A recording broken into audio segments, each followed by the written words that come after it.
বুবলি বলছিল যে তাদের কোয়ালিটি টাইমে তুমি ঢুকে গেছিলা। হ্যাঁ, আমি এইটা ভয়েস মেসেজ দিয়েছি। আসলে ওনার লজ্জা নাই দেখে উনি অনেক কিছুই বলতে পারে। উনি রাত ৩টায় অনেক কথা।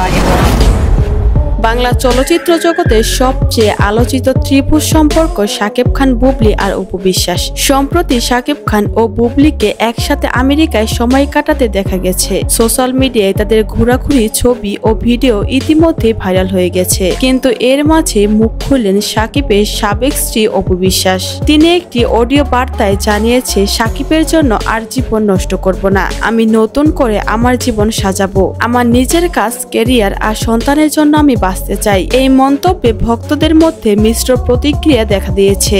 অনেকেই অপুর দৃঢ় অবস্থানকে সাধুবাদ জানিয়েছে। অন্যদিকে একটি মাধ্যম থেকে জানা গেছে, শাকিব খান নাকি অপু বিশ্বাসের কাছে ব্যক্তিগতভাবে ক্ষমা চেয়েছেন। তবে অপু এখন আর অতীতের সম্পর্কে ফিরে যেতে চান না, বরং তিনি নিজের স্বপ্ন আর কর্মজীবন নিয়ে ব্যস্ত থাকতে চান। অন্যদিকে শাকিব খান এখন বুবলির সঙ্গে খোলামেলা সময় কাটাচ্ছেন। তাদের ঘনিষ্ঠ মুহূর্তগুলো ঘিরে চলছে নানা আলোচনা আর সমালোচনা। তো ভিউয়ার, শেষ পর্যন্ত শাকিব অপুর সম্পর্ক কি আবারও কোনো নতুন মোড় নেবে, নাকি সবকিছু অতীত হয়ে যাবে, সেই উত্তর দেবে সময়। তো দর্শক, আপনারা কি মনে করেন, অপুর এই সিদ্ধান্ত কি সঠিক, নাকি শাকিবের ক্ষমা প্রার্থনার পরও তাদের এক হওয়া উচিত ছিল?